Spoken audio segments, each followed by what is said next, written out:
Alright guys, so this is gonna be a tier list, 13.18, jungle tier list on, what champs are the best for you to play, regardless of how good you are on the champ. It's just gonna be like the best solo queue champ. So we're gonna instantly, in my head, I'm gonna put a Mumu up here. I've always been a fan of a Mumu. A Mumu is pretty fucking broken, I think. Diana, we'll put her down to A. She can work, but her damage itself is a bit low. Echo, same kind of thing. Elise, she's hard to play because a lot of people think you need to not power farm, power gank and just spam gank on Elise. But she's actually really good if she gets a lot of gold and gets a lot of items by just farming. But people just play Elise wrong, so I'm gonna put her down at B. Evelyn's a really good champ if you know how to play her. So I'm instantly gonna bring Evelyn to an S, maybe an S. Instead of S tier, we're gonna change this S plus real quick. Maybe just S tier. It's not that OP. Fiddlesticks on the other hand, Fiddlesticks, something I'm probably going to learn how to play soon. Fiddlesticks is something that's super, super broken. And right off the top of my head, I instantly think of these next two champions that are just broken. These champs are just kind of OP right now. Their stats are good, their kits are good, the things they provide are super good. So I'm just going to, instead of going in order, I'm going to start thinking about the most broken champs. Karthus, pretty fucking strong. Okay, Kindred, pretty fucking strong. Okay, Viego, he's not that strong, but I got to put my boy Viego up there always. Udyr, he's, I wouldn't say S tier, but S plus. I would say S tier. He's pretty good. Not S plus. Um, we got a lot of S and S plus champions, right? So pretty much so far, if your champion is up here, you're probably playing a good champ. If your champion is down here, which you'll see, a lot of these champs are actually going to end up over here. Okay, Hecarim, maybe S. I'll decide later on Hecarim. Kayn, okay, Kayn's deserving. These champs, right? It's you can see where I'm going with this. Like, they're not that good. I don't think they're that good. No, no, you're not good. You're not good. Rek'Sai's okay. Sejuani, hell no. Shaco, Shyvana, worth a mention. Skarner, get down. Talia, get down.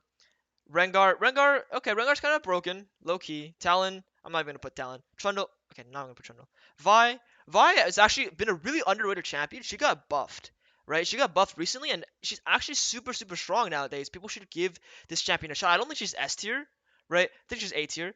But she's still pretty good. Wukong, your clear's too slow. Zac, ooh, I forgot about this champ. I personally don't play Zac, but I'm gonna throw Zac in the S tier. Okay, now we got a lot. We got a lot of people in the S and S plus tier. Okay, so we got a lot to look at. Rel, honorable mention. Rumble, honorable mention. Any other champion I'm missing? Ooh, Bel'Veth. See, Bel'Veth, rank 1 US guy is playing Bel'Veth, right? And in NA, there's the rank 2 guy playing Bel'Veth too. I think this champ is really, really strong. She's decently hard to actually know how to play her because she actually, like, you need to use your abilities really, really well. But if you're, good at this champion, she's S plus easily. The amount of control you have on the map playing this champ and the amount of pressure you can apply, along with if you get the Rift Tail, the passive is so, so, so strong. Let's see if we're missing anything. Oh, we are. We're missing a Maokai. Maokai in solo queue, not the greatest champ. Even A tier, I would say, is a little bit ambitious. So we're gonna bring him down to B tier. And let's see if we're missing anyone here. That's like honorable mention or super important to think of. So we got Udyr up there. That's just a broken Udyr. Trundle. Okay, we'll put Trundle. I said we weren't. Let's put Trundle here. He's not the greatest, but um, we'll put him there. The rest of these champs, yeah, I mean, honestly, I don't think any of these champions should be played in the jungle. Maybe Talon, you could argue, but I'm not even gonna put him. So pretty much, let's look at what we have and let's kind of change things up. So S plus tier, we have Fiddlesticks, Ivern, Jarvan, Kindred, Bel'Veth. That's a pretty solid list. Like if your champ pool is these champs, you're gonna kind of dominate solo queue. It's really not that hard to learn these champs. There are a lot of different styles, but they each have their super OP, like um conditions for the champ. Um, if you learn how to play any of these champions really, really well, you're going to kind of dominate solo queue. S tier, thing about S tier is all these champions are a little less OP than the tier above, but they're still super strong.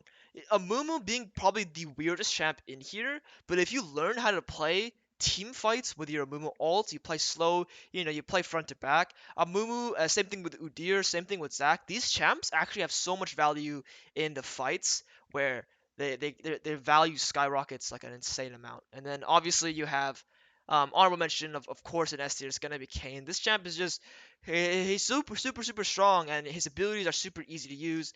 Viego, he's kind of like in my eyes, he's an S tier champ. I'm one of the better Viegos. I'm challenger and I love this champion. I'm gonna put him S tier. But realistically, if I'm being honest, guys, he's not that OP. I'd put him A tier. But just because it's my tier list, Viego deserves an S.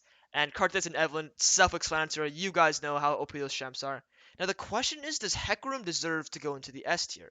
And I'm honestly gonna say no. I'm gonna say as long as I'm looking at this A tier, I think all these champs are pretty well situated here.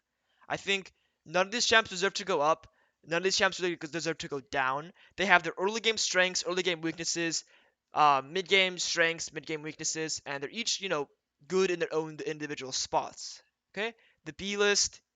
I mean, we have a few champions that someone in the chat mentioned: Xin Zhao and Gwen.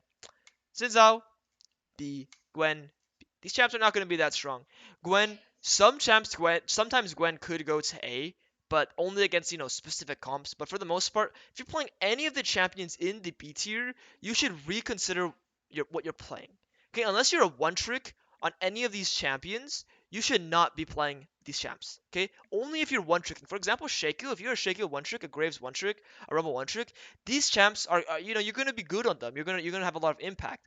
But if you're not a one trick, it's actually you're just playing a worse champ pretty much. Um, and if you're a one trick in general, normally don't look at tier list guys. If you're a one trick, you're one trick, and that's fine. You're gonna gain more LP by playing your main champion versus trying to learn something new. But this is my tier list of how I see solo queue 13.18 right now. The patch just came out, so maybe this changes it down the road. I'll be trying to keep updated, tier list in my Discord, so make sure to go below and check it out. Otherwise, thanks for watching, guys, and hopefully you guys can get some value out of this tier list, and you guys can see my thoughts on the current state of the meta. Thanks for watching, guys, and peace.